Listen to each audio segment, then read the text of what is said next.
नमस्कार, स्वागत है आप सभी का न्यूज 21 में। मैं हूं आपके साथ उमंग माथुर। अब आइए रुक कर लेते हैं इस वक्त की प्रमुख खबर की ओर। नेता प्रतिपक्ष टीकाराम जूली शुक्रवार को जयपुर सेंट्रल जेल पहुंचे, जहां उन्होंने एनएसयूआई प्रदेश अध्यक्ष विनोद जाखड़ और अन्य छात्र नेताओं से मुलाकात की। उनके साथ विधायक अमित चाचान और मनीष यादव भी मौजूद रहे। जाखड़ और एनएसयूआई कार्यकर्ताओं को जयपुर यूनिवर्सिटी में आरएसएस कार्यक्रम के विरोध के बाद गिरफ्तार किया गया था।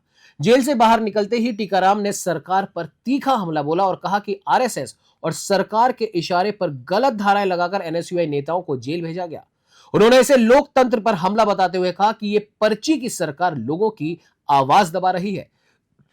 जूली ने सवाल उठाया कि एसीबी द्वारा रिश्वत लेते पकड़े गए आरएसएस पदाधिकारी डॉक्टर मनीष अग्रवाल पर आखिरकार सरकार चुप क्यों है। उन्होंने कहा कि विनोद जाखड़ की जल्द रिहाई के लिए कानूनी लड़ाई तेज की जाएगी। क्या है, लोकतंत्र का हनन है। ऐसे नहीं होता। इन बच्चों ने क्या किया बताए तो सही।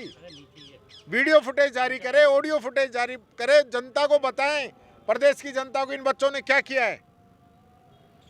कुछ नहीं किया, उसके बावजूद इस प्रकार की तानाशाही, यानी जबरदस्ती धाराएं लगा के इनको बंद करो और उसके बाद जमानत मत होने दो। ये तो कोई बात नहीं हुई। इस प्रकार की तानाशाही कभी हुई नहीं है। अभिव्यक्ति की आज़ादी छीन ली गई है। 100% अभिव्यक्ति की आज़ादी को छीनने का काम किया जा रहा है। और अभिव्यक्ति अगर कोई करता है तो उस पर देशद्रोह तक ये मुकदमे लगाने की फिराक में रहते हैं। आज देश के अंदर हालात क्या हैं, लद्दाख से लेकर साउथ तक, आपके मणिपुर तक क्या हालत हो चुकी है। कोई सुनने वाला नहीं है, कोई देखने वाला नहीं है। भ्रष्टाचार सरकार का इस प्रकार का आलम है कि हालत बद से बदतर होते जा रहे हैं। कल आपने देखा होगा, 2 दिन पहले एक दलित आईपीएस ने सुसाइड कर लिया। आपने देखा होगा 3 दिन पहले देश के चीफ जस्टिस ऑफ इंडिया पे जूता फेंका जाता है। आपने 4-5 दिन पहले देखा होगा कि यूपी के अंदर सरेआम एक दलित को पीट पीट के मार दिया जाता है। तो ये जो सनातन की बात करने वाले लोग, जो आरएसएस के लोग हैं, जिनकी विचारधारा उन लोगों के साथ है जिन्होंने गांधी जी को गोली मारी थी, तो ये इस देश का दुर्भाग्य। मैं कहना चाहूँगा, मोदी जी से पूछना चाहूँगा, एक शब्द उस आईपीएस ऑफिसर ने सुसाइड किया उस पर नहीं बोलें। यानी कि चाहे चीफ जस्टिस ऑफ इंडिया हो जाए, चाहे सीनियर आईपीएस ऑफिसर हो जाए, चाहे आम व्यक्ति हो, इस राज के अंदर जीना मुश्किल है लोगों का। दलितों के साथ तो जो एट्रोसिटी, जो अत्याचार लगातार बढ़े हैं। हम समानता की बात करते हैं, हम इस देश के संविधान की बात करते हैं, हम हर आदमी को साथ लेके चलने की बात करते हैं।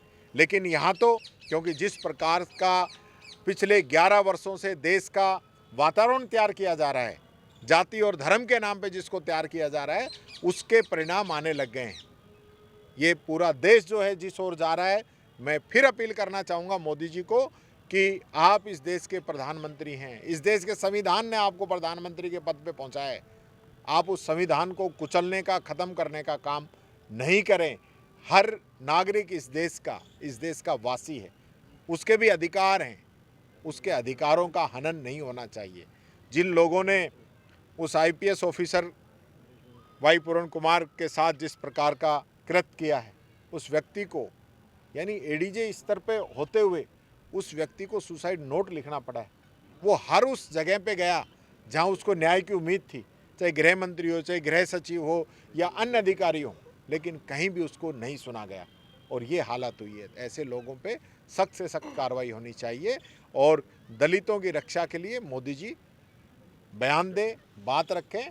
और जो आरएसएस जिस प्रकार का पूरा एक महिमा मंडन जिस प्रकार से कर रहा है, धर्म का जिन्होंने ठेका ले रखा है, वो जिस प्रकार का सत्ता का दुरुपयोग कर रहे हैं। मैंने पहले भी कहा है, आज फिर कह रहा हूँ, अगर आपको राजनीति करने का इतना ही शौक है तो पर्दे के पीछे से क्यों कर रहे हो।